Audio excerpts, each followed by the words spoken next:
afternoon.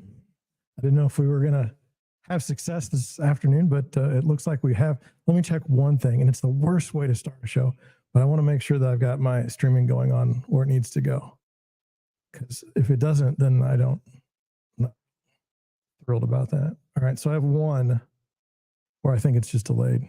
So anyway, how are you today? It's a very strange time in the Midwest, at least where I'm at.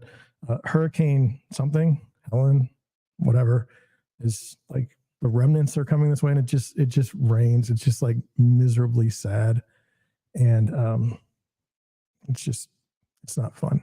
It's very icky out. But I mean, we don't have to worry about the flooding and whatnot from the situation down south.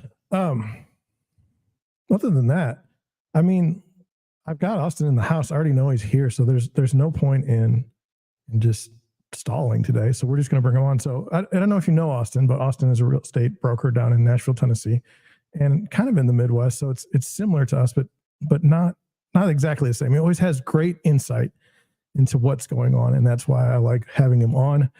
I'm going to do it right now. Here you go. Hi, Austin. Are you here? What's up, man? How are you? Good. I always get worried about, oh shoot, what do I got? I got to do volume control. There you Good go. Lord. Oh, all right. Good. Now we're good. You there? Yeah. Okay, yeah. Good Lord. When I had like 3 people like talking to me, and they were all me. Okay. It was quite trippy.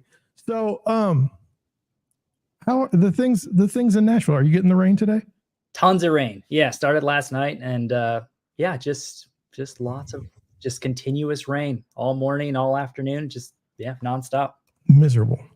So, I just wanted you to know we're doing some good. I had a guy reach out to me on X and say, like, how do you stream, man? I like your streaming. How do you do it? And I was like, well, this is how I do it. So we're doing some good. He's a realtor down in Arizona, but you spent time in Arizona, didn't you? Yeah. Yep. I'm from the Phoenix area. Yeah. Okay. Yeah. Oh, don't like going off script already. Okay. Don't you find it fascinating, like what you can accomplish on X as far as like you can talk to agents from all over the country? Oh, it's phenomenal. Yeah, it's true. Like all of the connections you make from Twitter all happen like offline. You meet on Twitter, you exchange some messages, and then you meet. It's unbelievable. All of the cool interactions I've had with people that I've met on Twitter. Yeah. Yeah. And I found like everyone I talk to is not that agent that I hate, Yeah. Yep. So anyway, it's been good. I like of all the social media platforms that seem to try to make sense to me, like X is the one that has always kind of delivered. I agree. And yep. Like I just for fun, okay, because we're in the real estate game.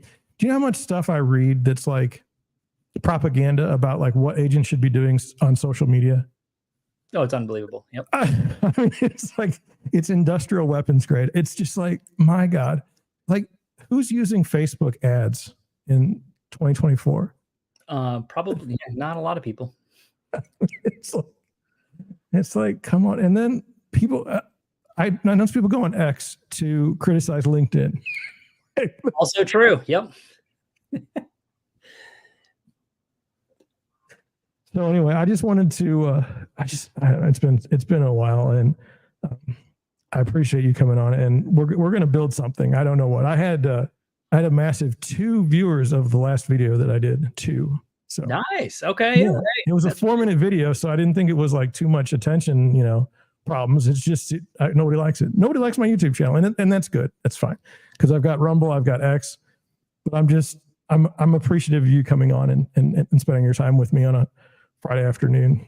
It's fun. Yeah, we get to learn a little bit about real estate and each other. Yeah, it's good fun. If I ask you the question, I wanted to kind of couch this a certain way, but if a tree falls in your yard, whose problem is it? Yours. I mean, the tree fell in your yard. Yeah. It is yours, even if it's your neighbor. Right. It is your problem. Yep. It is your problem. And so I'm going to try and show this video from my backyard just so we can we can have some multi experience here. Wish me luck. You know how I'm good at transitions and things like that. Let's see. Go there, and then I'm gonna just play it. I'm good like that. I don't know. Yeah. Okay, good. So there's a tree limb, and there's my picnic table. Oh no. Yeah. There was your picnic table. Yeah. It was a nice table. It looked like it was a nice one. Yeah. Thank you. Yeah, I mean, just minding your own business, like I like to just keep my business to myself, and yet my neighbor's tree doesn't think that's bigger plans for the day. It's just so anyway. Yeah, I mean, it's a big branch. Yeah. Imagine if I were outside. It would still be my problem. Even if I were like dead, it'd be my problem. It is your problem. Yep. Correct. Yeah. So like I wanted to put this in the context of have you been seeing online like people talking about insurance companies rejecting I have. Yes. Yep. For different things. Have you seen this personally in your field? Not yet. Not here personally. I haven't had any clients reach out, or I haven't heard anything happening locally, but I have heard of insurance becoming very difficult in certain areas. When you help your buyers and you get a home inspection and the inspector says there's all these limbs on your property, over your roof and stuff, do you scoff at that as the buyer's agent and say, it's not our, I did not give it any sort of serious thought until recently, especially with the idea that insurance companies might start, canceling policies and things like that for tree limbs. Yeah. See, I haven't actually thought too deeply about that before. Yeah. Never hasn't been an issue, but yeah, things change. Well, it could be. Yeah. I just know that like when I'm a listing agent and a buyer's and a buyer inspection comes over and they're like, the trees are too long over the roof. I'm like, well, then don't buy the house. Just go ahead and move on. It's just actually maybe something wrong with the house. My last deals where I was the listing agent, that one of the buyer requests was to have the trees taken care of. I'm like, hey, we do it every October. Here's the schedule. Here's who we talk to. It's going to happen again in October. You can use this company or don't, but it happens every October. Yeah. It's like I'm stuck in this space where people are complaining that insurance policies are more expensive, and they're starting to cancel policies. And my thing has been, well, if home prices or values have gone up 50% in 4 years, what did you think was going to happen as far as insurance prices going up? Probably should be going up. Yep. And then when you look at the devastation that occurs seemingly every year in either California or Florida, like, I don't understand, like, our insurance company is designed to make money. Yes. If they're paying out a fortune, they're not going to make money, and therefore they're going to do something. It just seems kind of obvious to me. Me too. Yep. Okay. Yeah. Not just you there. So anyway, I think we might have beat that one to death. So let's continue. I was curious. I've seen you post stuff about Nashville, but I'm a little bit more curious about like kind of deep in the weeds kind of stuff. Are you on a nice property right now in Nashville? Let's just say a decent area still. Do you have to come in over ask? Are there multiple offers? I mean, what is the strategy right now this week or this weekend going in? Going down quite a bit. I think overall the bands. I know I follow Ethan on Twitter, and yes, it says buyer demand's increasing, which in certain areas it may be for like the well-priced homes that are just in great areas and they're very well kept. But I'm noticing homes, days on market is increasing. You can get away with a lot more in offers today than you could. Supply is just surging. I think we're almost up to 10,000 active units, which is well more than we had before COVID. So there's more opportunities to negotiate, wheel and deal. I can't even remember the last time I've come in above list price on anything. Yeah. Really? Yeah. Yep. And concessions along the way too. Yep. Nashville, the perspective outside of Nashville is a boom town. Like the perspective here is like people just flocked to Nashville in the past couple of years. They did. I don't know if it's the tax environment or if it's the opportunities or whatever, but I mean, just everybody seemed, it wouldn't be unusual for people from Missouri to move to Nashville. That would not have been a weird thing. They still like the seasons, you know, there's still like some variations in the seasons. And it, like for us, like moving out west where it'd be sunny all the time would be confusing and odd. We had a lot of California, New York, Illinois buyers come through, and the appeal was, hey, when remote work was a thing, yes, I can come here, I get a lot more space where I can work from home, relax. I think that was the draw for a lot of folks the last couple of years. More space, larger home, cheaper prices than where they were from. And then you moved when you purchased, you bought new construction. Was there also a new construction boom at the same time down there? It was starting in certain areas around Nashville. 2021, 22 is when it started picking up some steam. Okay. And so now this weekend, a decent house comes to market, has all the things that a 35-year-old would want. It's got the grayish, white trim, 6-panel doors. You're not coming in to ask? No. Nope. My wife and I have been touring a bunch of properties. We're going to go over that. It's with ourselves because we're touring them. But I'm like shocked at some beautiful homes. I'm like, well, this is beautiful. This is going to go under contract this week. And 2 weeks later, they're still active and no offers. So unbelievable. It's shifting. Yeah. So positioning yourself, would it be better to be a buyer's agent right now? Feels like they've got a little bit more leverage than a listing agent. Especially on my email chains. I mean, motivated seller. Really? Yeah. I hadn't seen those in years. I've seen price decreases on properties here in St. Louis. I went out last weekend with some buyers, and the house that they wanted had 4 offers on it, and we were going to be 10% over asking easily. Yeah. Well, it's like the markets are truly, they're so local. Yeah, and there's some areas that have no inventory. I mean, it is what it is if there's no inventory. Yeah.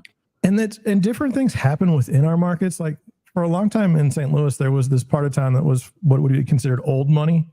Mm-hmm. And people would buy there because it was like a big deal. And then what ended up happening is the old money, those people just ended up dying, and they had never fixed up their houses like ever. So like you're looking at a 1960s house in 2020 and they wanted like a couple million for it. And then like new money was like, no chance. Right. Yeah. They're like, we'll just go to Chesterfield is where they ended up. And it's like, houses built in the 80s or 90s, but I mean, they're massive. So it's kind of interesting. It's kind of interesting how things shift within a marketplace over time. And then like when you get these factors, like who knows if Nashville's ever going to grow like it did. I mean, I remember reading stories during the flu about how miserable the situation was in Nashville as far as like to try to buy something. It was miserable. Yeah, absolutely. Everything was like 30-40%, waive all your contingencies. Yeah, it's a very terrible feeling if you're representing a buyer trying to negotiate on anything, just because you're not, right? Right. Yeah. Right. So anyway, what do you like? I'm not a prognosticator. I have no idea. Okay. But do you see like, you probably follow Lance Lambert? I do not actually. Really? You're not friends? Okay, fine. It's okay. No, yeah, I'm a big fan of local real estate. I typically tend not to follow any of the national. Interesting. Okay, that's fair. I like I like to hear the stories because like I always look at things kind of a couple different ways. So it's just kind of food for me. But he has put out he's published something that indicates like, like Gatlinburg, that area. Yeah. Yep. I know that area. Those are like the big Airbnb places. Yep. And it looks like those places have started to actually turn back up again when they apparently were hammered in the last year or so. I don't know if that's true. We're not in it's like what, 2 hours west of you? Yeah. Or east? 2 hours east. Yep. Yeah. So I think the Airbnb phenomena has really just screwed house prices terribly. especially especially in vacation areas. I mean, it's just they're nonsensical. The pricing, I mean, it pencils out perfectly. Okay, if you can rent it every night, I mean, you can really you can spend a lot of money as an investor if you could get 90% occupancy. But for a regular homeowner, it makes no sense, just none. And so, well, and there's so many of them too, especially here in Nashville now. Yeah, and I get stuck. Like, if I'm going on vacation, do I really want to clean up after myself? Yeah, and then pay like a $400 cleaning fee at the end? Yeah. See, for me, Airbnb used to be fun when it was cheap. And hey, I'm just going to go do this. It'll be fun. I may take a trip that I wouldn't have otherwise because it's so cheap. Yes. Now it's like, I might as well just stay in a hotel, be right where I want to be. They're going to, I've changed. And there was always something to it. Like, like you were all like people, right? Mm-hmm. It wasn't these like massive corporations that were like, had 60 houses or something in a space that this didn't exist. It was, and so it's just, the only time I would look at it now is if I had like a group of like 10 people. And then I'm sure that everybody wants a group of 10 people in a house, in a single family residence in their neighborhood. Sure. Oh yeah. Yeah, definitely. No police being called for anything for sure. So anyway, so Nashville, if you had a crystal ball, are we just going to be at a balanced market, or is it actually going to be beneficial to the buyers? I can't say it's beneficial to the buyers when the prices ran up so high so fast. I mean, even if it comes down 20%, I mean, you really didn't get anywhere. No, I agree. I think flat. I think there's a good probability that we're just going to be flat. Not a lot of movement either direction. Are you surprised by the people that were cheering on the rate cut? And then it baffles me. It didn't make any sense. Yeah. Like, if the economy is doing well, you don't need a rate cut. So are they seeing something that we're not seeing down line? Like, when I think of rate cut, my initial gut is, okay, maybe there's some trouble on the horizon. Let's maybe be careful or cautious before we make any decisions. But I couldn't figure out why experts, like real experts, would think that was an issue. Like, how do you not see the price of the house as being the main issue? It's the price, right? It's the price of the house. And I don't begrudge sellers for wanting the most that they can get for their house. Yeah, they're supposed to get them. Yeah, 100%. So it's like, but it never made sense to me. And do you feel like when you were working this last flu session, do you feel like it was a mania? 100%. Absolute mania here. Yep. There were lines out the door for open houses. I mean, I went to one where we were like just 40 cars deep on a street to try to get in to view something. It just absolute mania. I have never seen anything like it in my lifetime. I've read about it in history. But I truly, I was uncomfortable with people trying to use logic to explain something that to me seemed like it was behavioral. It was something like you said, there was a house where I had a young buyer, and I think that the price was $150,000. The house had to be completely remodeled. I mean, there were windows that weren't even in the house. Okay. And it wasn't a decent part of town, but it wasn't like great. And the amount of people that were at this house at all times during the day, I mean, the whole yard and backyard were filled with people. And as an agent, like, you're spending time at a location because you're thinking, I'm going to write an offer for these people, and then you're trying to formulate, how in the world on 100 offers, how are you going to win that one? Like, what's the number going to be? And in the back of my mind, I always have this fear, and I think it's a healthy one. I always have this fear that I have to produce for my buyers. Okay. Yeah. Right. Yep. If we keep going to houses and losing out on properties, they'll just get rid of me. Okay. They'll just get rid of me. And I don't want to, I like working with these people, I like working with people, but it's this fear in the back of my mind. It's like, I don't want to lose these clients. But I would feel very uncomfortable telling someone when there's 100 other offers on a property that we should go in there with it, and to watch the offers that did end up coming in. It's like I lost one by like 56,000. What was the purchase price? Well, they came to the market at 300. Oh, wow. It sold for like 425. And I was uncomfortable going above 4 because that doesn't make, there were no comps that would indicate. And that was the other weird thing is like, there's no comps. Okay. Oh, not at all. But everyone waives their appraisal. Yep. So it didn't matter. It didn't matter. Right. And somehow most of them appraised.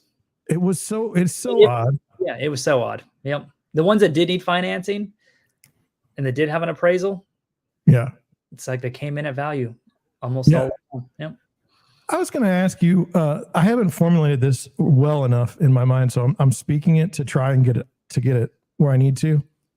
But I have been following, there's an appraiser guy out of Sacramento. Oh yeah. Yep. He seems like a decent fellow. And I didn't ask him this, but I'm trying to come up with a logical framework of the environment that we're in, where like what determines a home's value relative to, and he's toying around with it, relative to the commission.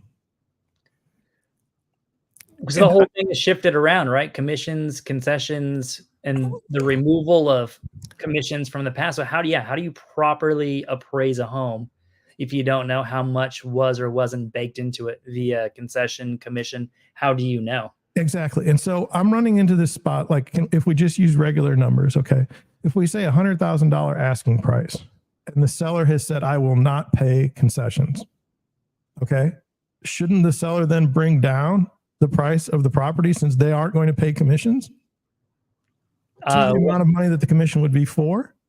Because wouldn't that really be the value? In theory, if 3 or whatever percentage is baked price of every home and they're not paying anything, then technically that the price of that home should be less. But they are not. They are not. And so then are you at a dramatic disadvantage as a buyer when you have to pay your commission on top of the fact that they didn't lower the price? Yeah. Weird, isn't it? It gets very weird very quickly. Okay. Yep. Now, I'm not advocating for mortgage fraud. I'm putting that right out there right away. There was a time when, and I don't know the real rules of mortgage fraud enough to know, but there was a time when sellers or buyers couldn't afford the closing costs. So the property magically went higher. So it was like, say the house sold the asking price was 100. They got 100 for it, but the buyers couldn't buy it. So all of a sudden the sale price ended up being like 104. Yep. I see that coming back into play now. Mm-hmm. So to me, that also affects valuation. It does. Yep. Because now how do we know, like as a real estate agent, as a listing agent, if you can go to a potential seller and say, all of my houses sell for over asking. Okay. Now, I mean, if you can't do that, you're not a good agent because you've had 4 years of just ridiculous. Right. Okay. But there was one time back in the day where that was like a big deal. Like, oh my God, really? You sold it over asking? Yeah, amazing. And then there was always the game, we'll price it too low. And then you always were guaranteed to get over. And there's all these games and we got a little section about slimy in a minute, but I don't know. I think a real honest appraiser is right to question what the value is based on this commission situation. And I think that there should be some sort of discussion about what is the value of the home. Is the value of the home without commissions? I think you just have to assume if they removed all of the previous data about commissions, you have to operate in a baseline somewhere. So I mean, do you assume that every house had, let's just say 5% commission baked into it just as a baseline? And then exactly, we get copies of written agreements today to kind of see, so we can reestablish and rebuild and figure out what money's going where. Well, the price isn't going down though. So there's a market element. Watch, just for fun, just as an experiment. When I was working in 2010, someone would tell me, hey, I paid $400,000 for this house in 2007. And I would scoff, because I'm the buyer's agent. And I'd be like, it's worth 350 now. You can take it, and then they'd say, I don't have any money. I can't. You got to bring that to the table. It's not my fault that the market tells me, there's 7 other houses that have not sold under duress for this price. Yours is very similar. I don't see where we're, so, and then you run into the same thing with new construction. Somebody will say it cost me $500,000 to build this house. All right. Well, in the good market, then you're going to get, 500. In a bad market, what are we going to get for concessions? And now we've learned, at least I've learned, this is one of the things that I didn't really understand. Builders are so loath to cut the price. They will not cut the price. They will give you anything you want. If you want granite countertops, if you want tall cabinets, if you want rate buy downs, okay, they will give you all of that, but they will not, unless it's bad, they will not. Even on a display, the last one in the subdivision, they are going to stick to that price as much as they can. Right. And the reason why I didn't know that is because the last time we had the big construction boom, the builders ate it, and you could buy lots, in these subdivisions that were half completed, for somewhat cheap. So, yep. Funny story, actually. I went to go visit a new construction site here where I live in Lebanon. Yes. And they had 2 different prices for the same home. They had a high price and a low price. The low price offered additional concessions and buy downs, and the high price did not. How does an appraiser go in there and do that? What's the value of the home? Right. Yeah. High, low. You get to pick. You want the high price or the low price? And then on top of that, that at the back end, the builder has valued all these properties. Like they know exactly what they're into it for. Yep. And it's just, there's so much money on the building side and the development side in those houses that they can do all those things, but they can't lower the price, because lowering the price makes their whole development a mess. I just find that so fascinating. And with 5 major builders in the United States, I mean, this is not a free market by any stretch of the imagination. People always, the free market's going to fix this. The free market's going to fix that. You've got no. And in the same sense, you're not going to, people are online and they're like, we just need to build smaller houses. Okay. And we just have to expect less as Americans. We need to get, we need to live in less than 1,000 square feet homes with no basement. And we should be happy with that because they'll be affordable. And if you just look at the economics, what builder in their right mind would buy a piece of property and then put the cheapest houses they could possibly put on it? There's some new construction here in Middle Tennessee. No. Yeah. I'm not saying cheap as in the construction. I'm saying cheap as in the house itself. If I'm going to build a neighborhood and I can build 40 houses and the sale price is $200,000, or I can build 40 houses and the sale price is $700,000, I'm just going to build the $700,000 houses. Right. Yep. I don't give a damn about affordability. I care about profit. Right. It's just the way it is. And these guys, it's if you know a good house flipper, one of their best qualities is they fix the home to evoke an emotional response to the husband or wife that walks through that home, and they see everything of that house that they want. Everything in their dreams is that house. Okay. And the home builders do the exact same thing. No home builder is sitting there going, I want to build a sub 1,000 square foot. Well, I've seen them, and you've probably maybe seen them too. There's some in Texas and stuff like that. Yeah. It looks like a military barracks. And I don't want to know what's going to happen to those houses in 20 years. But if you're already starting off on the wrong foot of affordability, it's not. I agree. Not a good plan. All right. Well, we've talked about that. By the way, did you get even a chance to see the notes I sent? I did. Okay. Yeah. Good. Yeah. I looked at them. I don't want to blindside you, but I did want to go over this. Now I'm going to go over to Twitter here in a minute, because I thought this was, and get rid of this. This is the next thing. I'm just going to read it. I got to show it to you though. I'm sorry. Here we go. Let me show it. Here we go. It always takes me a second to do this little part. And I just want to get your opinion on it. It says, This is a guy out of Canada. It says, listen to how desperate some agents are these days. A friend told me they went to an open house yesterday and went inside viewing the home. Another agent quietly approached them and begged them to come to their open house down the street at a different price point. And he writes, slimy. What say you? You're the arbiter today. No, I like it. I'm all for it. You're at an open house. You're sitting there. You have no traction.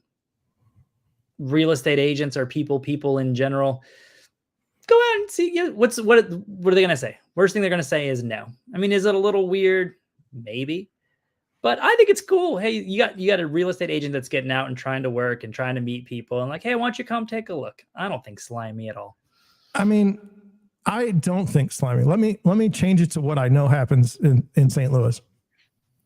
Like, say you have a listing that's not selling, okay, and the person's not going to lower the price. The seller's not going to lower the price. You're the listing agent, and like you bought the listing, all right. So you're in a terrible spot, okay. But you have a lot of friends that are in real estate, and so you call them and you say, you haven't had a showing in three weeks. You call your friend and say, hey, what are you doing tomorrow? Maybe walk through.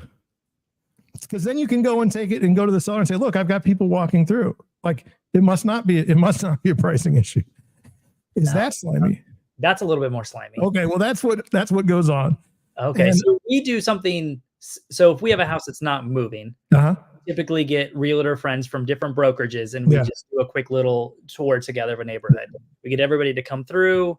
Obviously we get the seller's permission and just, hey, leave feedback for each house. What did you like? What didn't you like? How do we feel about the price? And then if you've got 6 or 7 realtors coming through, evaluating the home, and then you can take all of that and provide it. That makes sense. But fudging numbers, I feel like we're working for the government now and putting out the, employment figures. It's a very interesting thing. So I always tell my sellers, I always try, honestly, I don't feel like I never buy a listing and I don't feel like I ever try to inflate something. In fact, I like it to be a little bit lower so that I have a stronger offering in the listing. And I always tell my sellers, like, the feedback that comes through, I said, don't even pay attention to it, because most agents they've showed 7 houses that day. They really don't know anything about your house. They don't really care. They're just trying to get something under contract. So don't worry about the feedback being too expensive, because it's the easiest thing to write. And it also causes no problems. Like one time I was at a neighborhood and I feel like I live in a city. Okay. I don't feel like I live in the country. All right. And so we were touring this house and some kid was like 12 years old on like a super bike, like a dirt bike. And he was heading down the road. Like, this is a street. It's paved. It's a subdivision. He's heading down the road like on a wheelie. I mean, just like a mile long wheelie in front of this house. I mean, just full send. And I put it in the thing. I was like, my buyers don't want to live in a neighborhood with something like this. They're like 60 years old. They're on the downside. And the guy comes back at me just vicious.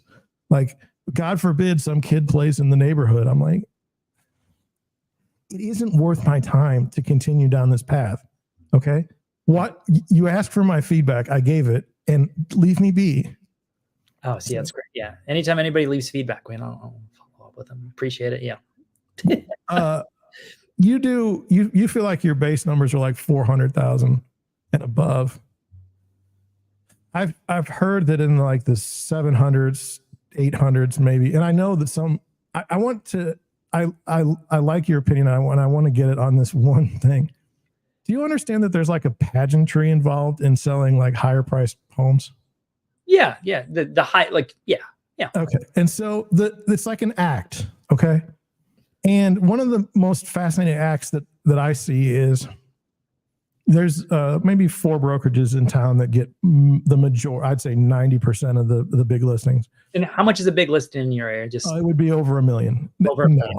Okay. Now it would be over $1 million. Back in the day, it would be over 700,000. Okay. But now it's over $1 million. So over $1 million, they have these tours. They'll call it a broker tour. Before you even list the property, they'll get a bus. Okay. And all these ladies and men will be dressed to the nines. They're all agents. Okay. It's like all those people you hate on TV. It's those people. It is. And they go to the house, and then the seller is there and their agent, okay, from that office. And then these agents, they like pay tribute and an homage to the seller and say, you have a beautiful home. You have a beautiful home. And it's worth, $2 million, And then the next person says, I really like the design that you've, gotten. Who did your kitchen? And then it's like, oh, this is obviously a 2 million. And it's 10 to 15 agents just walking through, and they're not even going to get a dime. They're not going to get a dime for this. They're literally prostrating themselves in front of this, and it's amazing. And it's why I don't get higher listings, because I just want to sell it. I can price it and it will sell. I don't need this pageantry. It makes me ill. Yeah, But we get some of that in the 3 million plus range here in Middle Tennessee. I'd say anything under 2 million, you're probably not going to get that here. But yeah, I've seen those. It's a very bizarre thing. Yep.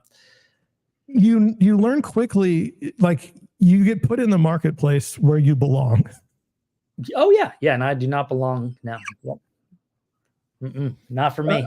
Yeah. Some of the things that they have to deal with I'm totally good with. So I did want to do that. So now, I want to go, and I want to go through this. Is it okay if we do the Melissa one? Yeah, of course. Okay. Yeah. Good. All right. So here we go. I like to read it for the people so that like they know what's up. Not that this is the longer one, right? Yeah, but it's like a listing strategy. I think that it'll be helpful. It says, here's what happened in the real world representing buyers. The buyer agent commission is negotiated up front as in the buyer agreement. Yep. The general consensus seems to be and ask for the concession in the offer approach. So most sellers are not offering a buyer agent commission on the front end. We can quibble with that. Yep. Buyer requests the buyer agent commission and offer.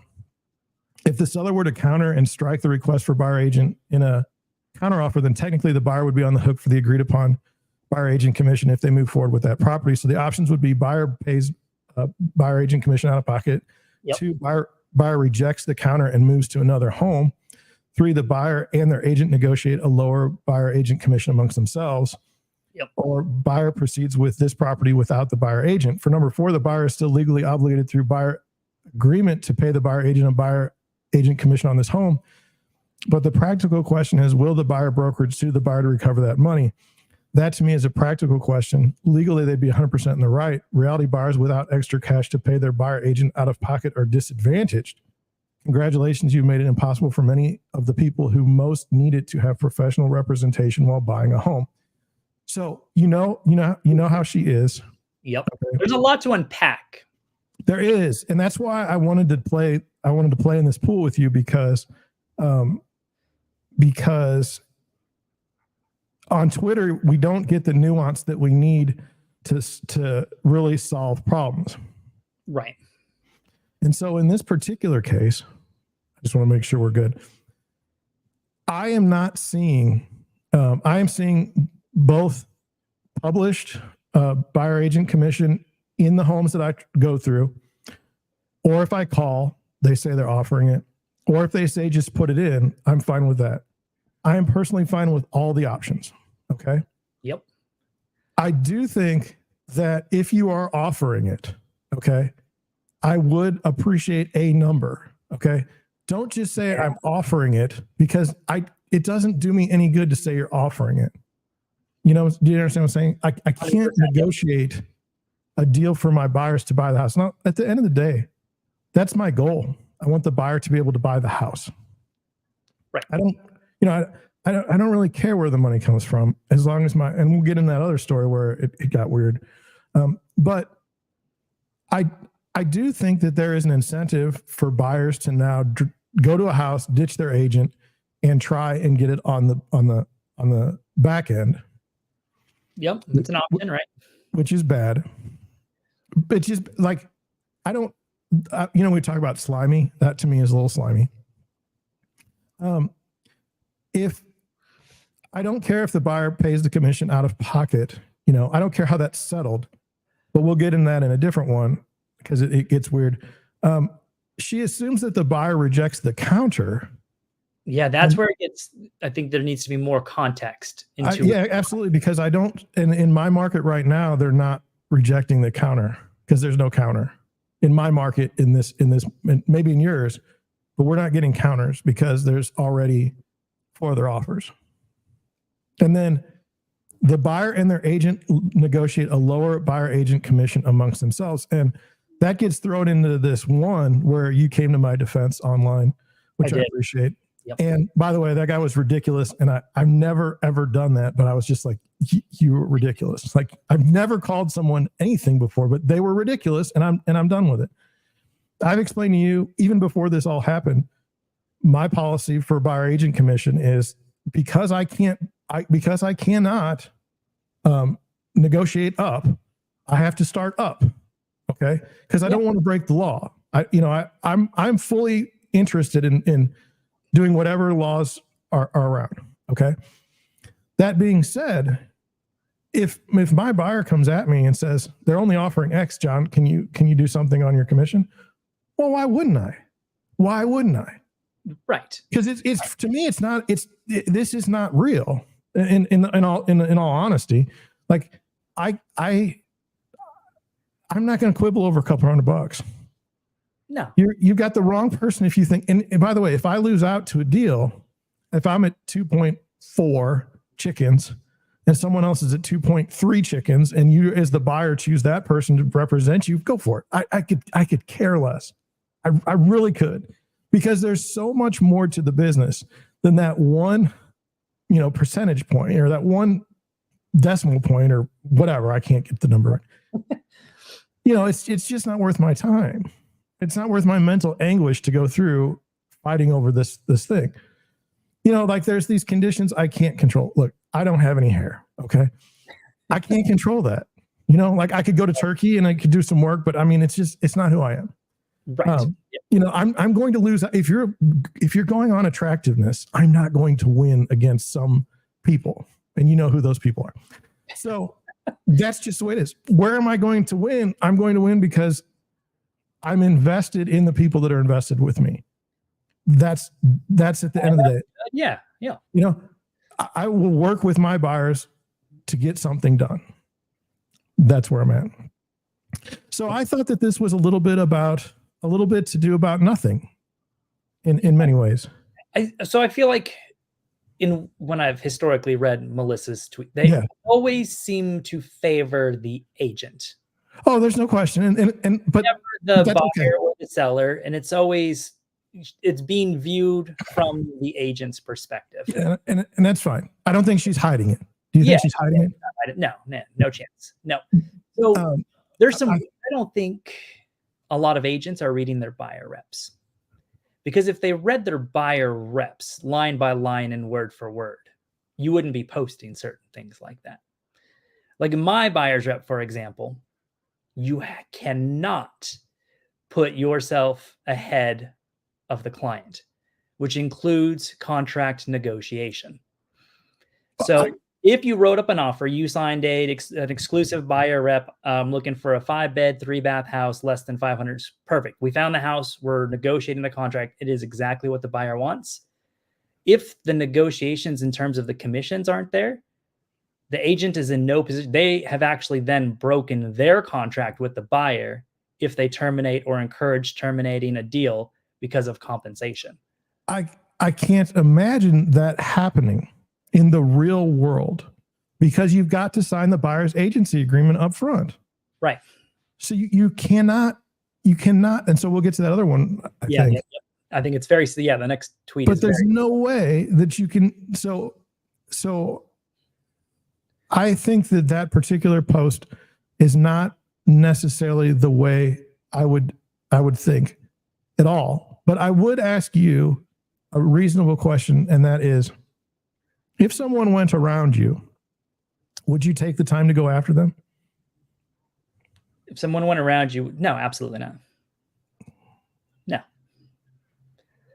Would you? No. No. Not like my thing is, if you're an asshole, you're an asshole. Like me coming after you isn't going to fix your problem. Right. You know what I'm saying? Like you don't get in the mud with pigs. Right. You know, it just, how do you benefit from that? Now, You don't. but I'm my own broker, right? And let's go through that little fun. When agents are challenged, they'll go, I have to ask my broker. And you know, as well as I know, that's where everyone got in trouble because they were so chicken shit on their commissions. Yeah. They never, ever stood up for themselves and said, I'm worth this much. They would go, oh, my broker says it must be this. Yep. Which is wrong, 100% wrong. In my opinion, they should not have done that. They should know their worth and they should do what they believe is in the best context of everything. So you're already on a bad foot. And I was always like, if you can't negotiate your own commission, how are you going to work in the best interest of your buyer and seller? So you get this good cop, bad cop, and you say, my broker says I have to do this, or my broker says I have to do that. In the days of brokerages that are like, I haven't been playing in that pool lately, but like, the 100% brokerage, the low fee brokerage, I think you're part of a low fee. Yeah. Yeah. If there's a deal that comes through and they have evidence that some buyer cut them out of the deal and their margins suck as it is, aren't they almost obligated from a business perspective to go after those buyers? No. You don't think so? No. Nope. Okay. Yep. No chance. I've had in my past procuring costs, exclusive buyer reps, toured a property multiple times, and a buyer ditched the agent very, very last second for a friend that they saw on Facebook. Mm-hmm. We won't do it. Yeah. I have never seen agent or brokerage go after a buyer for compensation. I don't see it happening only under that circumstance where I said maybe in the new world, maybe somebody does, but I don't see it happening. It's such a bad look for a brokerage or an organization. It is. No. You just let it go. Yep. All right. Let's get to the next one here. And I'm watching the time. I don't want you to. Oh, no, you're good. Yeah. Yeah. I don't want you to get late. I don't want you to. Okay. So here we go. We go here. Okay. This one I thought we could have some fun with. It says, I never get this. This guy's a commercial broker. I never get the sweatpants at the airport. Not saying wear a suit when you fly, but at least look respectable. And yes, you can look respectable and be comfortable. I just don't buy that excuse. This guy got flamed. I mean, flamed. And it got so many views. Like it was like, yeah. And I wanted to kind of go over like the deconstructing of why. What about that really got into what got into people? Like, it's the strangest thing. There's that algorithm works in mysterious ways. The ones that just make it are so bizarre. Some of my biggest tweets ever were just throwaway, like, hey, I need to do something today, just some weird, crazy story. And those are the ones that always seem to make it big. It's weird. So let me ask you, when traveling through an airport, do you need to be presentable? Do you? I think it depends on the time that you're flying out. Anything before 8 a.m., you can definitely wear sweatpants. Interesting. So it's after 8 a.m., you should probably put on at least some jeans, Yeah, I agree with that. But before 8 a.m., sweatpants all day. Okay. And then would you ever feel the need to respond to, like, people responded with indignation, like it was the worst thing that had ever been written.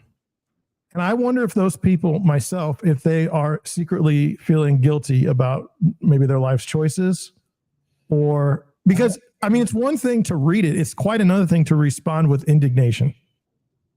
You understand what I'm saying? I mean, like, yeah. He struck a nerve with you, which means you're that person that's wearing the sweatpants in the airport, and you don't look good in them. Or it's bots that don't wear pants at all and just can't relate. Interesting.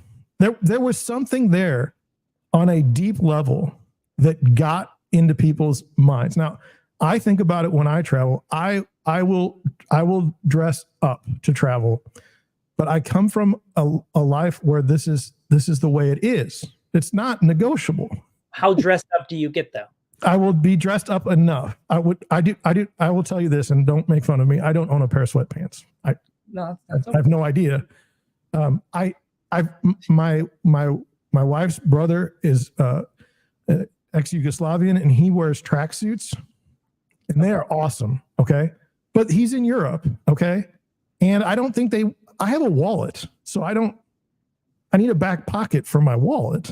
I mean, it's a functional issue. The back pocket, yeah, it's easy. Yeah, just get the back pocket in the sweatpants. I don't know about that. I mean, and it also indicates that I'm going to start moving, like, exercising, and I don't want to do that. I don't want to put that forth to others, because if you look at me, I'm rocking probably 230 right now, 5'10". I got a little, like, if you see me and I'm in sweatpants, you're like, that guy's not working out properly, like something. You know what I'm saying? So like it all goes along that way. But I was so fascinated by this, the idea that sweatpants were a problem. Now, when we fly to Europe, I mean, that's a 9-hour flight overnight, and it sucks. Sweatpants, 100%. Yeah. Yeah, I mean, I wear a pair of jeans. Yeah, you're going to be sleeping on the plane. Yeah, especially I'm not wearing a tie. Yeah. No. But boy, that guy is really good. He writes maybe 2 tweets a month, and they always go. And he writes them. I'm telling you this because I'm not good at writing these tweets that get this response. But I know certain people have this gift, and he writes these things like they're not assuming it's like a report. It's like, I saw this. Okay, so he automatically takes himself out of it. He's not the one doing it. He saw it happen. And then he says, and then it's a somewhat controversial topic. Okay. And then he just lets it fly. He has like 18,000 followers on X. Yep. As a commercial real estate agent, that is just amazing. Oh, that's a big number. Yeah. Yeah. And and even if people are hate following you, I mean, it's followers. It still counts. Yeah. So let me ask, I got in trouble. I'm not by the window. My wife is always by the window, but I've seen people write things that say that you should be physically injured if you open the window shade before 6 a.m. Is that really worth? My wife would agree with that. Oh, wow. Yeah. I don't know. I like to see the outside to prove that it's there. Because how do I know? If the shade is closed, how do I know that we're really flying? We could literally just be on the tarmac, and they could just be bumping the wings. Yeah. All right. Next, we're going to go next. That's what we got. Okay. I got to hit the right button. Okay, here we go. So do that. This was one of yours. Oh, nice. Yeah. Yes. Yes. This is a fun one. Yes. I was on Twitter for like 2 years before I started actively participating. I used to just take it all in, read it, never would reply, never any posts of my own. I'm the exact same, because I didn't understand the difference between this and Facebook. Yeah. I just never did. I understand the rules of the algorithm, so I don't think I participated until January of this year. Okay. And some of my first ever tweets were about how annoyed I was with all of these nonsensical posts on Facebook. Then anytime I tried to say something or do something, all the other, you have 1,500 friends and 1,400 are realtors. Like, oh, you can't say that. So I made a point. These were my first tweets when I started in January. So it was nice to come back and, revisit these and post these again, because they are by far and away it's what got me started on Twitter, which is why this is one of my favorites. I think structurally we're taught as real estate agents, is like, if you're not marketing your business, you're dying. Yep. And that meant to people that, buying or selling, contact me for a no obligation property appraisal. Boring. Yep. That's what you just did it everywhere. Okay.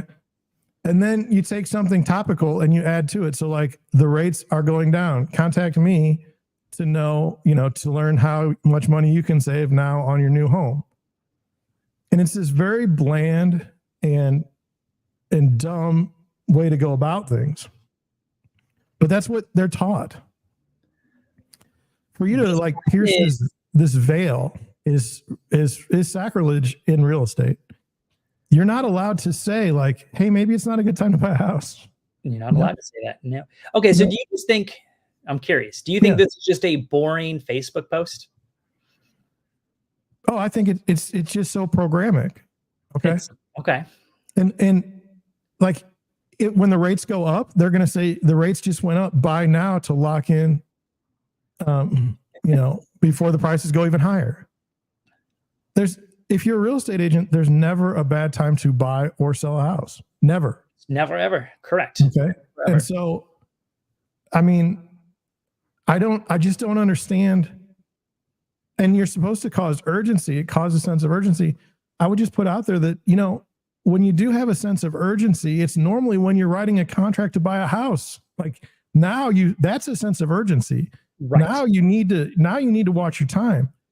But to try and create an artificial sense of urgency amongst normal people that have a brain, I just don't see it. And I've never saw it.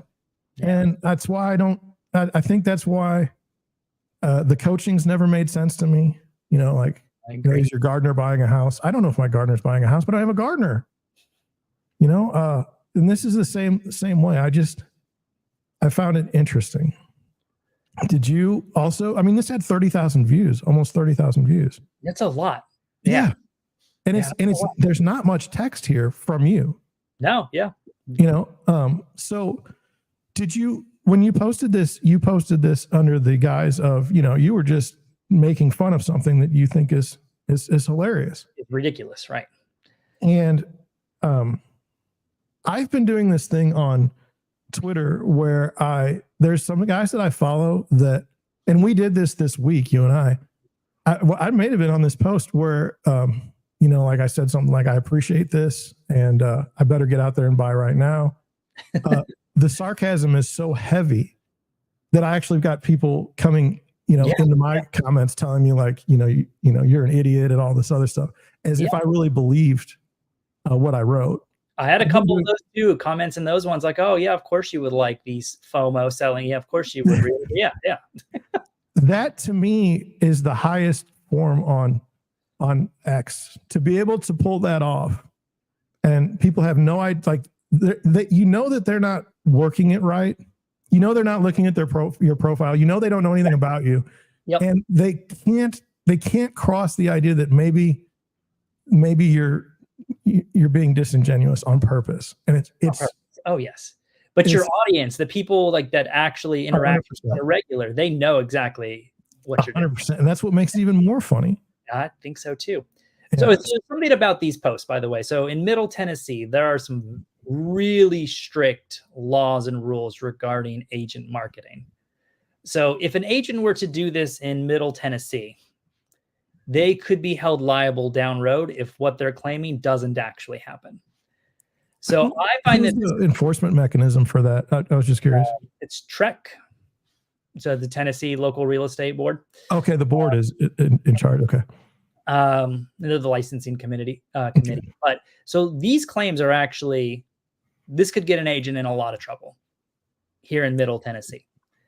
It's an unsubstantiated selling claim used to either get a contract or an agency agreement. Like these are strictly prohibited. So I just don't think, we'll go back to like, I don't think agents are reading their buyer reps. I don't think they're reading the marketing rules either, because these will get agents sued. And that's also part of the reason why it's so funny is they just keep doing it. They have no idea. Interesting. But they shouldn't be doing it. Yeah. Interesting. Well, it's getting close to time. Do you mind if we do like one or two more? I got 20 more minutes. Okay. This is the one that I found fascinating. And it says, this is from... This is a good one. I really like this account, by the way. He came after me this week. Kind of hurt my feelings. Oh, no. Yeah, but I mean, I still follow it. Yeah. It says, offer fell through. Buyer and seller couldn't agree on a commission for buyers. By the way, on him, I figured it out. He's got like 4 people that are like underneath him that Yep. like do all of his dirty work. Correct. Yep. All those accounts do. Yeah. Because it's just too much to keep up with. Yep. So offer fell through. Buyer and seller couldn't agree on commission for buyer's agent. Okay. I just had an offer fall through because the seller was only offering 2% buyer agent commission and the buyer had an agreement with their agent to pay her 3%. So this is on the seller side. This is the seller writing this. Yep. Buyer was unable to pay the difference, so they moved on. This is the first time since the new NAR settlement took effect that I've lost a potential deal due to commission issues. The whole situation left a bad taste in my mouth. It made me feel uneasy that the buyer's agent was not willing to meet their client in the middle or negotiate their commission with her client in order to help her client secure the contract. What if there is a house down the road that the buyer loves, but the seller is offering no commission? Does that mean the buyer just moves on because they can't afford to pay their agent 3%? And why agree to 3% if you know you can't cover that in the event that a seller isn't offering buyer agent commission? I'm upset that this deal didn't work out and frustrated with the buyer's agent. I know we deserve to get paid for what we do, but 2% is better than nothing. And if your client can't afford the additional 1%, then maybe negotiate with them and try to meet in the middle. This agent was so adamant on 3%, she cost her buyer a deal and a shot at owning a great home. This is mostly a rant, but would like to hear others' thoughts on this. So I just read it, and I'm worried that you will come at me for being agent-centered on this one. No. Here, this is why it's fun. I'm going to read you something. Okay. This is in the Middle Tennessee buyer representation agreement. Yeah. Okay?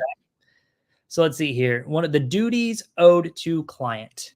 Be loyal to the interests of the client. A licensee must place the interests of the client before all others in negotiation of a transaction and in other activities, except where such loyalty duty may violate like licensing laws. So if in the event that you can't negotiate your commissions in this contract, you should still be moving forward with it because it's in your client's best interest. It's a two-way agreement with those written buyer reps. Agent agrees to do this, buyer agrees to do this. And typically the buyer has to pay that compensation at closing. So if you're the agent and you've already torn apart this deal or refused to operate, you're actually out of line with the written agreement that you wrote because you agreed to help them. This is, if you don't mind, this is where I'll come in. Yeah. I do not understand. Like, my belief as an agent is I need to help my buyer buy a home because that's what they're paying me for. And I do not understand this in this situation. I don't understand how it could have happened. And I'm just going to walk you through the flags that I have. Number one, as an agent, I have a buyer agent. I have to sign well, let's just say I have to sign the buyer agent agreement. Okay. We can argue that it's not, we've had that fun, but let's just say that they did. Okay. And they set a price. Okay. Yep. Now I am obligated at this price. Okay. But I also have to go to the lender and I have to say, hey man, can the person afford this? Mm-hmm. Okay. All right. So that's that. Now say we go to a house and they're not offering buyer compensation. Okay. My buyer can't buy that house. It's over. It's just over at that point. If they can't afford to buy it, okay, this doesn't happen. All right. If you're a good agent, in my opinion, it has nothing to do with being loyal to anyone. It has to do with practicality. You can't buy this house. You have no money to do so. It's going to require you to pay this amount of money. You don't have this amount of money. We can't buy it. All right. Would it be negotiated in the contract? Well, let me get through that. So I don't know if there's a guy named Bay Area Matt on Twitter. He's real nice. He's out in California. He mentioned there was one where they took the offer completely, and the only thing that the agent did was try to cut his commission on the deal. Okay, and he was like, "Okay, that's fine. Go for it," because in his mind, he's like, "They're not being serious." Why? I mean, do you think down the road I'm not going to know exactly what you did? So that's the way he thought about it. And so, like, there's words in here that are like loaded. It says, this whole situation left a bad taste in my mouth. It made me feel uneasy that the buyer's agent was not willing to meet their client in the middle or negotiate their commission with their client in order to help their client secure the contract. This wasn't, but the thing is she's assuming that it was a negotiation. Whereas if the buyer agent already has a commission signed up, it's not a negotiation based on these rules that we now have. If I am required to have the buyer pay this commission, it's already set between me and the buyer. Yep. There's no longer a negotiation between the seller and me, right? Because remember, we're splitting this apart now. We're no longer doing cooperative compensation. Right. So right. I've been contracted by my buyer, and I have the form that shows it. Now I have to do what's, you say it's a two-way street. Absolutely. The buyer has to live up to their portion, and I have to live up to my portion. But the buyer's portion, I'm sorry, go ahead. But the buyer's portion comes due at closing. Your portion really wouldn't matter at this point anymore. Well, that's what, like in this particular case, I could see the agent being liable for not following through on their end of the contract. They should be liable at the moment that they wrote an offer that they knew that they couldn't accept. The buyer wrote an offer they couldn't accept because the buyer could not pay it. That is on the agent of the buyer 100% for even writing the offer. It doesn't even get to the issue of negotiating the compensation because you've already screwed it up, in my opinion. Yeah. Okay. And so like, if we could continue just a little bit, it says, does that mean, it says, what if there's a house down the road that the buyer loves, but the seller is offering no commission? Does that mean the buyer just moves on because they can't afford to pay their agent 3%? Yes, because the buyer wrote with their agent 3%. You negotiated it with your buyer. If there's a deal out there that you can't get the 3%, that's on you. Then you have to go find a house that's a lower price to where you can get your amount. That's what this is all about, is my understanding, is now buyers control their commissions that they pay. Okay. So it's no longer a seller issue at all. I mean, you can negotiate it all you want to, but at the end of the day, the buyer's going to pay it. So to me, this is an agent that sat there on the listing side. I believe what happened is they had a deal. Okay. Mm-hmm. And it was fine. And then the agent said, well, let's counter. Let's counter. Yep. And what are we going to cut? We're going to cut the agent's commission. We're going to save you thousands of dollars, Mr. Seller or Mrs. And the buyer's agent said, I can't, unfortunately, I've got an agreement with my buyer at a certain price, and I cannot afford this as representing the buyer. My buyer can't afford this, and we're out. And so now you lost the deal because as a seller, you lost the deal because you were playing cutesy with the commission. That's the way it looks like to me. It isn't even a structural problem to me. It's bad agenting on one side, and it wasn't on the buyer side. And the reason why I know it wasn't on the buyer side, because they're not on Reddit writing stupid stuff. It's the seller's agent that's doing it. And this person writing this is not some 70-year-old lifer in real estate. Okay. They wouldn't even know where Reddit is. So it's a very certain type of person on Reddit that wrote this, and they just don't get what they did. They don't understand where they screwed up. Yeah. See, I think in this one, we're going to totally see it differently. Yep. I mean, I'm okay. I'm okay. Because my thing is, how did it ever get to this point? Okay. And yours is you're not working for the buyer.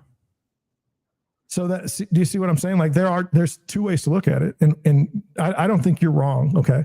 And hopefully you just understand my point. And how would you ever let this situation, like if you're the agent, your goal is to like run the ship.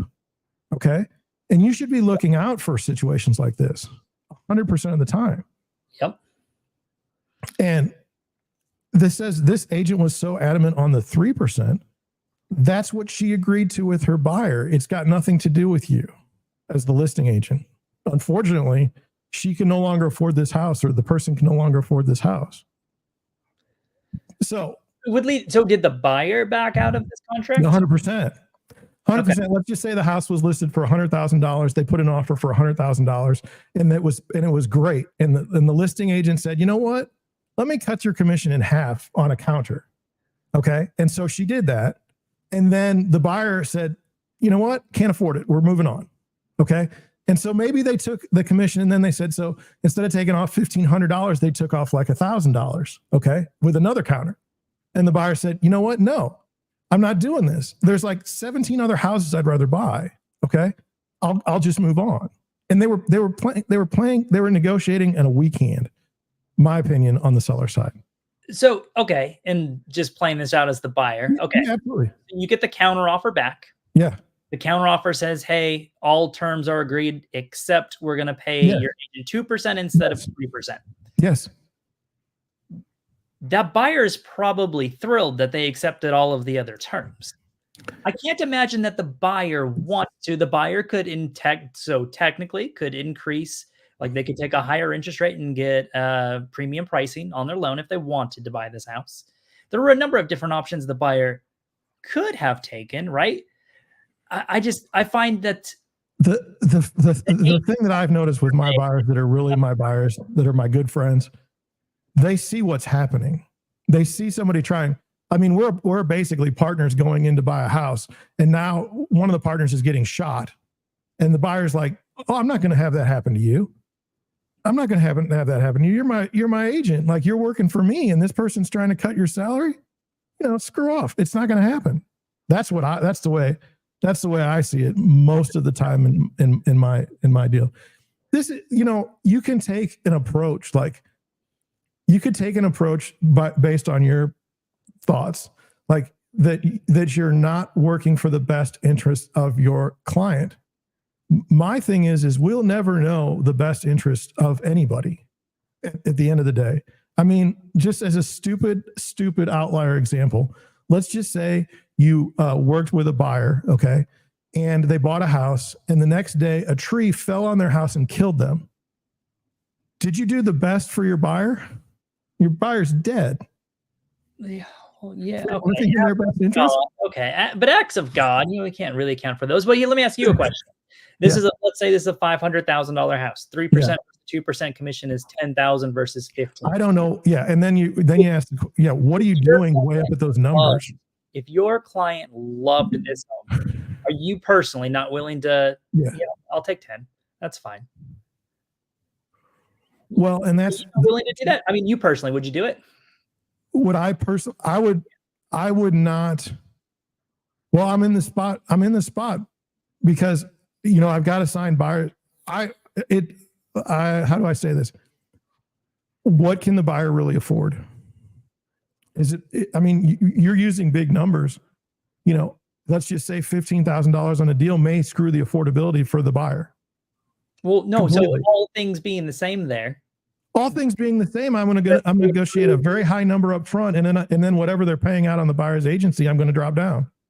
Oh, so you would drop? Okay, so in 100%. This case, okay, yeah, you would. But right. It's not because of the negotiation with the seller. It's because of what's being offered by the seller. Yeah, I'd do the same thing. But this was not this way. This was presented like this. The buyer was greedy. The buyer's agent was greedy. The buyer's agent's not being greedy. The buyer's agent has an agreement with the buyer. You're negotiating for the seller's perspective. The buyer's always going to be greedy on the seller's perspective because the seller's not going to be greedy, right? I mean, the house prices are 40%, right? But they're not being greedy by pricing it $10,000 over a similar priced home in this market, right? It's, that's why I do like, I know that you read the agreements and I know that you understand them.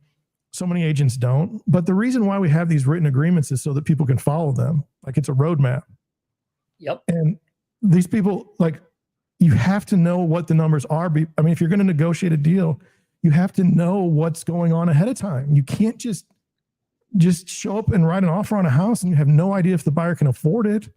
But see, I don't know, man. Like if you got a buyer and they're doing a 20% down or they got a 25% down, can they bring slightly less down payment to be able to pay you? If you renegotiated a 3% with your client on the front end. So watch this. I stuck in a thing here for you because I knew it was going to come into play. So why didn't the seller just raise the asking price of the house to cover the 1% owed to the buyer agent? Yeah, you could do that too. So do you see what I'm saying? I mean, the deal didn't fall apart because of what she says it fell, or what this person said it fell apart. The deal was cursed long before this. Because there probably wasn't strong buyer representation. Well, it wasn't strong buyer, and the seller representation was dumb too. So the problem where the problem in this particular deal, I believe so. I believe so. Yep. And in our business, it's an 80-20 rule. 80% of the agents are terrible. Yep. And this is what happens when you have terrible agents. Yeah. And they just didn't think it through. Yeah. Short-sighted. I don't know. I think if either of us were working that deal, we could have gotten that to work and everybody be happy. 100%. Yeah. I really honestly could have worked this deal out. Yeah. For everybody. Yeah. And they just screwed it up. So this is why this is why it's very hard to, you see somebody online, your friend used they say they used a good agent, happened to be their cousin. It's like, and now we're going to sit there and compare what we're charging as a buyer's agent. And you're going to have some idea what you're like as a buyer, you're going to have some idea what you're doing. You have no idea if you've got a good agent or not. That's true. Yep. And so this is what you get when you get a bad agent. Just a blown deal and a waste of time for everybody. Everybody, correct. Yep. And this was not, and I'll take it a step further. This had nothing to do with the NAR settlement. It's just bad agent. It's bad agents. Yep. So I agree. Right. Well, Austin, I know you got to get going. I don't want to take I got 15 more minutes. All right. Well, then I'll get another one here. I'll go. You're 15 more. Need 2:30. Okay, here we go. This was fascinating.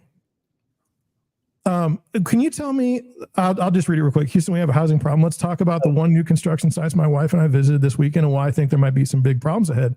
Yep. One of the homes we initially liked was priced at over $600,000. The builder was offering 3.99% when you use their preferred lender. By the way, that preferred lender in new construction is, how people aren't getting sued about that.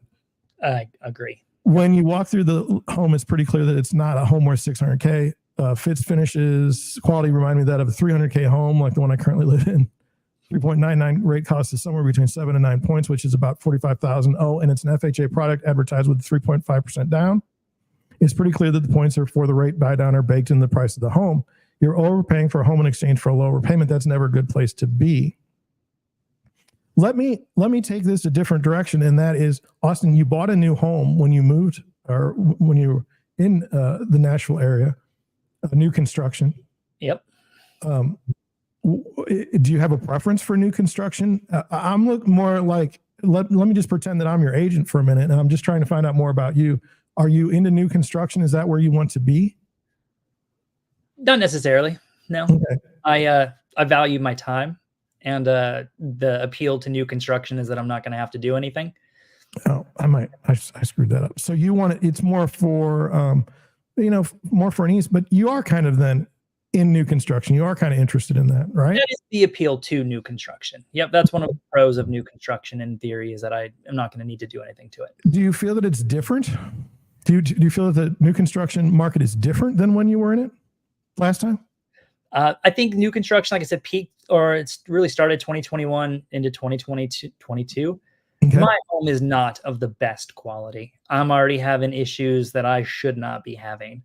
And I think a part of that was like labor shortages. It was hard getting people in and out. The quality is just not there. Now, I got in during the 3% rate time, like right before things kind of started getting that 5. So I'm willing to tolerate a lot more with my 3% mortgage, as opposed to purchasing one of these where the market rate is closer to 6.5, and I'm having to exchange payment for quality. Mm-hmm. And so that was one of the reasons that my wife and I have been going through these homes, is kind of just to take a look at what new construction looks like today. Like, what are you getting for $600,000 that I don't currently have in my house? Right. And the answer that I found when we walked through was, yeah, they're pretty much the same. You're getting the ability to be an indentured servant for the rest of your life to a building contractor. Yep, correct. And it's frightening. It's frightening to me, at least. Why do you think this? Like, no offense to you, but there's nothing in this post that warrants 20,000 views. Completely agree. Completely agree. What is it about this post, do you think, that got into somebody's? Do you think it's because there was an air of doom and disaster in the post? No, I think it's the image. I think people were, it's a quick read, right? If you're just taking a look at the image, we're up to 30% off a 30-year mortgage. That's not something you typically see. You go to a store, you get 30% off your apples, your oranges, your tangible product. It's not very common that you see 30% off a mortgage product. Yeah, this requires a double look, a double take. What you're doing is highlighting the way that building contractors have changed their model in the last 10 years. They're now finance companies. They're no longer construction companies. Right. And you know, on theirs, I mean, they would love to have somebody locked in. At any rate, they can always refinance it in the secondary market down the road. So I just thought that was interesting. And since you're here and I can do it quick, here we go. My wife and I checked out some more builds this afternoon, 2 different communities, 2 different areas. Both agents representing the builders told me to get ready because when rates come down, it's going to be a madhouse again. One of them even went as far to tell me how much equity I have if I bought now and just waited for rates to drop. Buyers beware. No one knows the future value of a home. I suspect there could be some lawsuits in the future for agents and builders if this is a regular practice. 33,000 views. That was a big boy. Do you really think that the agents were so stupid as to try to tell you these things, knowing that you were an agent? So you know me, I'm the rule follower. So I always introduce myself as an agent anytime I'm interacting in real estate. Yeah. Hey, I'm a real estate broker with Zach Taylor Real Estate. Always introduce myself. So if these folks knew the rules, they would know that they should never, ever use any type of unsubstantiated selling claims to induce anything. What I know is these people aren't reading the rules and they're being told what to say and they're just saying it. So in your licensure, do you have something called puffing? Yes. Okay. And that's allowed. You're allowed to puff, right? This home has the best view in town. 100%. You can absolutely say, yeah, that's a puffing comment. Could you say these homes have got to go up in price over 10 years? That would probably need to be in writing. How much is it going up? Okay. What date is it going up? Yeah. Okay. You've touched on something that's very, very fascinating because I caught this in a different way. Let me just tell you real quick. I like to read real estate books about how to be a real estate agent. And this guy wrote one. He was a realtor in Hawaii. Okay. And in Hawaii, if you buy a condo on the beach, like you're not buying it because you're going to live there. This was even before Airbnb got popular. You're buying it because you're not going to live there. You're going to be there maybe 2 weeks out of the year. And the rest of the time it's going to be a rental. Okay. Yeah. And he was saying like, look, you can't tell people that this is a great investment because you are not an investment advisor. Correct. Okay. And he said that, and this was like 10 years ago, Austin, and it struck me because, I mean, to have the chutzpah to try to predict what the market will do in 10 years, right? As a financial, he couched it in the idea of like, we call it like, these things that you are due to your clients. And one of them is like a financial responsibility, a fiduciary. Yeah. Yep. So you could never do this. You could never do what you're describing and get away with it. And these are the things I think that cause problems with real estate agents long-term. Yep. This is why people hate real estate agents. They do things like this that are it's malpractice. It is malpractice. Correct. Yep. I mean, I can tell you, like, say if I call and if the house is listed and the agent tells me there's currently 4 other offers and I have 4 offers in hand and I'm expecting 7 total. Okay. I can go to my buyer and say, look, they've got 7 offers coming. Okay. 4 in hand. I don't think we can come in at 20% under ask. I mean, I will say that, and I don't think I can get sued for that. Okay. that's reasonable. The idea that like we need to buy now because house prices are always going to go up is a disaster waiting to happen. Yep. I'm surprised that you caught that, and I'm surprised they were so brazen. Yeah, this was in Tennessee. This was in your area. This was in my area. Yep. And you hear it a lot. So they must not know the rules, and they must actually believe it, I think, is the other piece to it. I think there's a lot of agents that actually genuinely believe that we are going to see something exactly the same that we did. It's the same agents that said as soon as the rates got cut that's going to cause a fire. Yeah, we're all going to want to go buy houses again. Yep. So nobody knows. No one has that crystal ball. I mean, no. legit, one agent told me how much my home would appreciate if I bought it today at the low price. I'm like, you got to put that in writing. I mean, if you're going to say it, put it in writing, which of course is not going to happen. Not going to happen. Yeah. So, do you think that the reason why that tweet went as far as it did was because you're being honest and transparent as a real estate agent, explaining what dirty there is? Do you get a social value? Did you get a social affirmation because of what you wrote? On that one, yes. I think so. Yeah. And looking through the comments on that one, yes. I'd say if I were to have posted something like that, even in like January of this year, I probably would not have gotten the same response. Yeah. Which is a good thing. I think consumers are finally starting to come around and like, well, you know what? Maybe these people aren't in position. I mean, they're just realtors. I mean, they can't tell me what that future value is going to look like. No. Yeah. I have no idea. Right. And it's been what, a year and a half now of rates are going to come down soon, and it's going to be absolutely. Yeah, that's completely date the rate. Can you imagine telling someone to date the rate? It's the most miserable. And it was all over. Yeah, it's just all over. My sellers would tell me, they would say, or my buyers would tell me, hey man, I don't mind. We'll just pay 7. We'll pay 7. Okay. And then next year I'll just finance down. I'll refinance next year. And I'm like, the numbers don't work.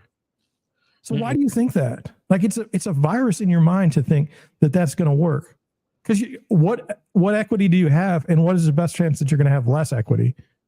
It was just, and then now you're going to bring money to refinance after a year. You already paid closing costs out the wazoo.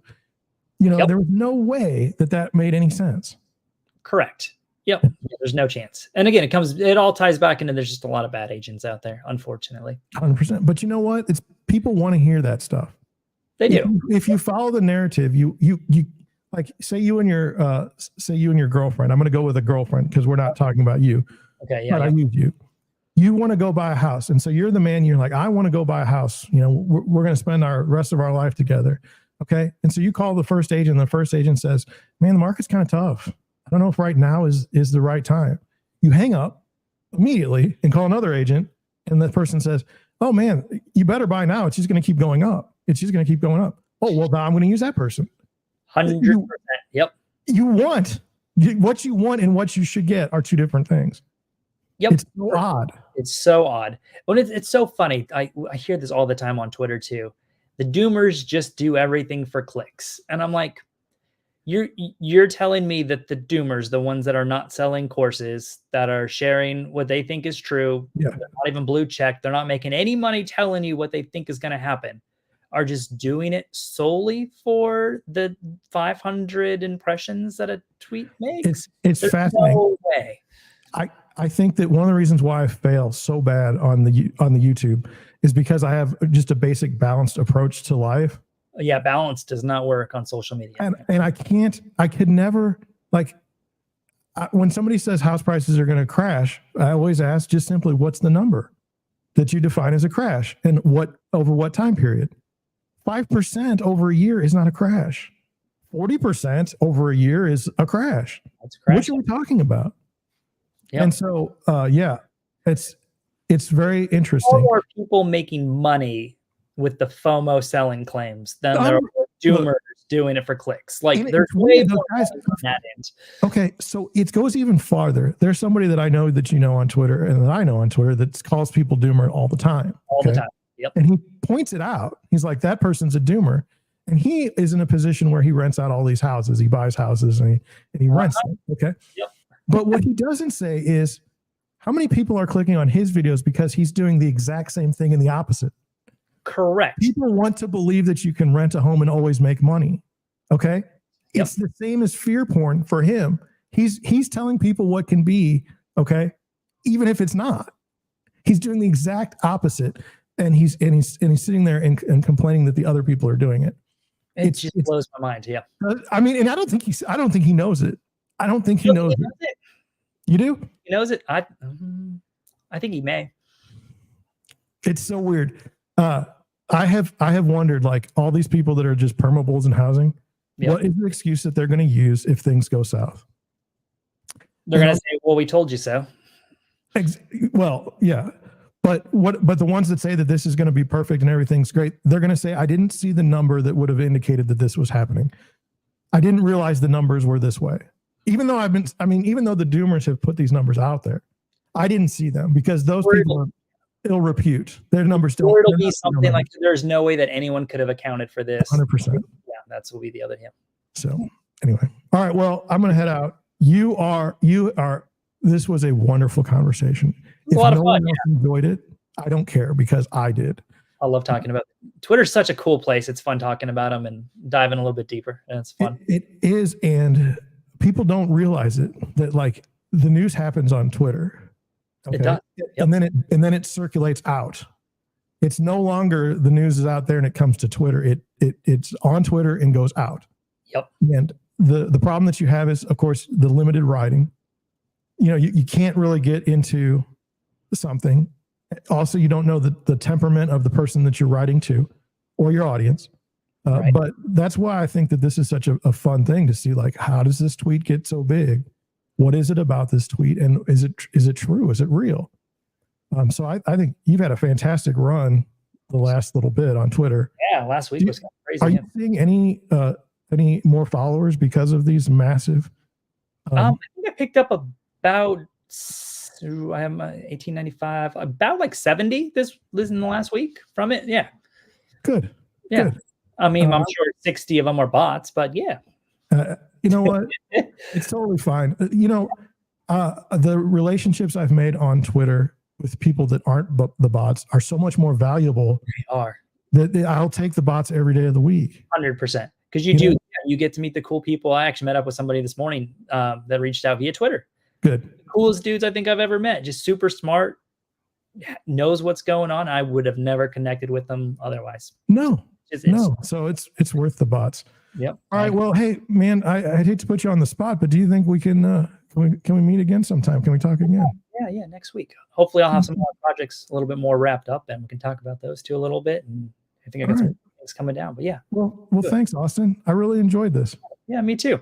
All right, dude. Have a good weekend. And yes, you as well. Yeah. Catch you soon. Bye. All right. That was Austin. Man, wasn't that, I mean, could you have a more refreshing discussion about the real estate business and the world right now? I just don't think so. So look, I'm going to head on out too. It's Friday. It's rainy, but I do have some things to do. How can you help me? How can you help Austin? Well, if you're in the Nashville area, maybe call him. The guy seems to know what he's talking about. I mean, you've heard it, right? If you're in St. Louis, I mean, I can help you find a house. I don't want to do a hard sell, but I'm just telling you. But you could also just do simple things. Subscribe. My YouTube channel, for some reason, is dead. If you don't like YouTube, I can understand that. Go to Rumble, go to X. You know, let's just be part of a community that's real. I mean, not just real. There's so much fake out there, especially in real estate. I've hated it my entire life. I've always wanted to rail against it. And with your help, I can do that. So with that, I'm going to head on out. Thank you for watching. I will catch you soon. Be ready for my videos at some point in time this week. And it's been a blast. Thanks. Bye.